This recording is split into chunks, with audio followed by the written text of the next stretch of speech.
Hello everyone. Today I am here with part 14 of history chapter number 3, nationalism in India. Dear student, in previous lecture we discussed about Dandi March, Salt March, Gandhiji started Salt March when Lord Irwin refused to fulfill his 11 demand.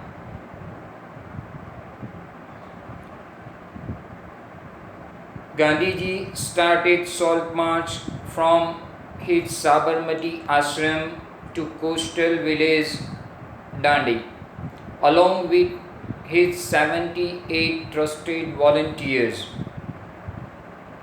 The total distance of the march was 240 miles. They walked 10 miles every day. The Salt March was started by Gandhiji on 12th March and it was completed on 6th of April 1930 when Mr. Gandhi along with his volunteers reached to coastal village Dandi. He manufactured salt by boiling sea water.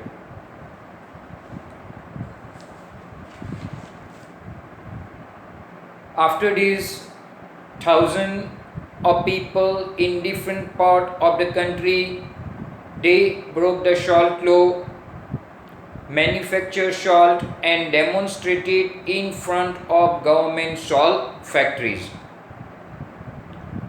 As the movement spread into other part of the country,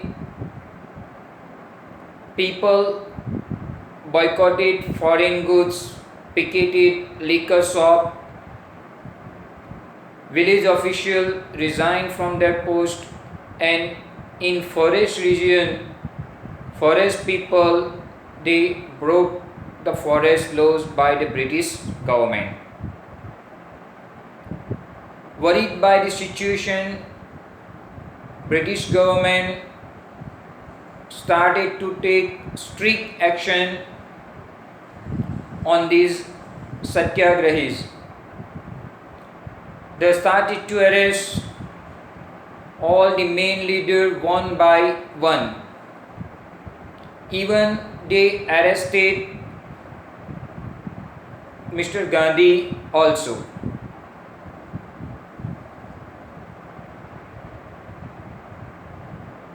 In such situation, Mahatma Gandhi once again decided to call off the movement and entered into a pact with Irving on 5th March 1931. Here, as I told you, British government started to take strict action on the satyagrahis. They attack on the satyagrahi, even they attack on the women and children. As many as 1 lakh people were arrested by British police. So, in such situation, Mr. Gandhiji again decided to call off the movement and he started negotiation with Viceroy Irwin. He actually entered into pact. Pact means agreement. He entered into agreement with Viceroy Irwin on 5th March 1931. And this is known as Gandhi-Irwin Pact. Actually, Gandhi-Irvin Pact, it was a political agreement signed by Mr. Gandhi and Irvin on 5th March 1931. Student, this is very important 3 marks question. Might they can ask you about this. What do you mean by Gandhi-Irvin Pact? So point number 1 is that it was a pact between Mr. Gandhi and Irvin. They signed this pact on 5th March 1931. Now we will see what was there in that pact. By this Gandhi-Irvin Pact, Gandhiji consented to participate in Round Table Conference. The Congress had boycotted the first Round Table Conference in London. Now the second point is that by this pact, Gandhiji consented, means permitted. Gandhiji was agreed to participate in second Round Table Conference in London. Earlier, first Round Table Conference was also held, but it was boycotted by the Congress. So second point is that by this Gandhi-Irvin Pact, Gandhiji was agreed to participate in second Round Table Conference in London. And the government agreed to release the political prisoner. Third topic is that government, means Viceroy Irvin, agreed to release all the political prisoners. As we discussed earlier, after the Salt March, British government took strict action and they arrested as many as 1 lakh people all over India. So third point is that by this pact, Viceroy Irvin and British government agreed to release all the political prisoners. So these are the 3 points of this Gandhi-Irvin Pact. Number 1 is that this pact was signed by Mr. Gandhi and Irvin on 5th March 1931. Second, Gandhiji was agreed to participate in second Round Table Conference in London. And third, Viceroy Irvin and British government agreed to release all the political prisoners. In December 1931, Gandhiji went to London for the conference, but the negotiation broke down and he returned disappointed. As per the pact, Gandhiji went to London in December 1931 to participate in second Round Table Conference, but the negotiation was broke down and Gandhiji had to return India with great disappointment. Back in India, he discovered that the government had begun a new cycle of repression.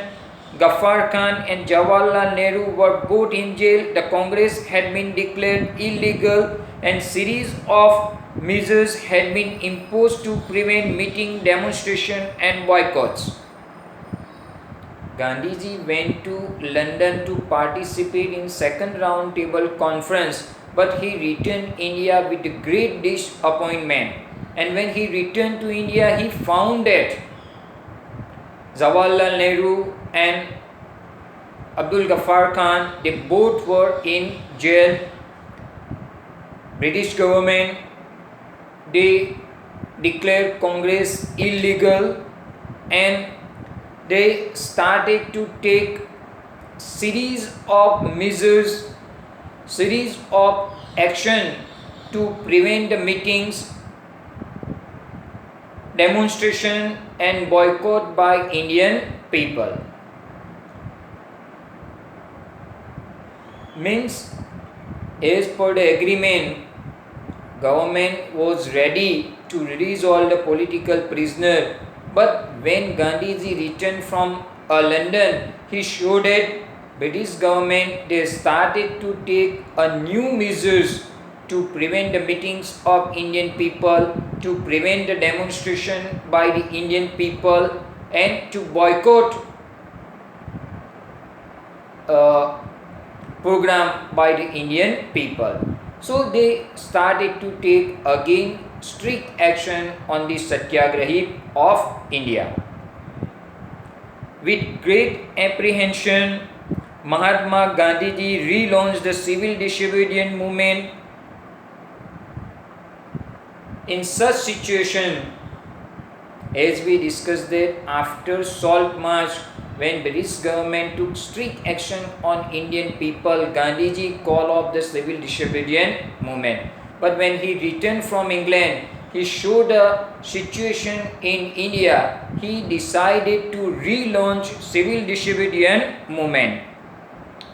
For over a year, the movement continued, but by 1934, it lost its momentum.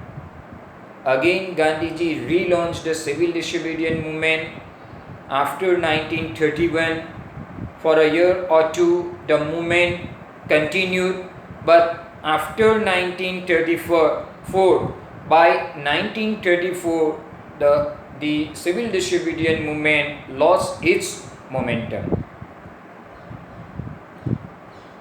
Dear student, I would like to conclude here my today's lecture. In the next lecture, we will see how different social groups participated in civil disobedience movement, why they joined civil disobedience movement, what were their ideas, and what did Swaraj mean to them.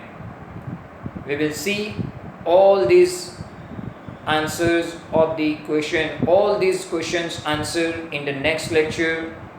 Thank you very much for your cooperation. We will meet again with a new part of the chapter very soon. Again, thank you very much.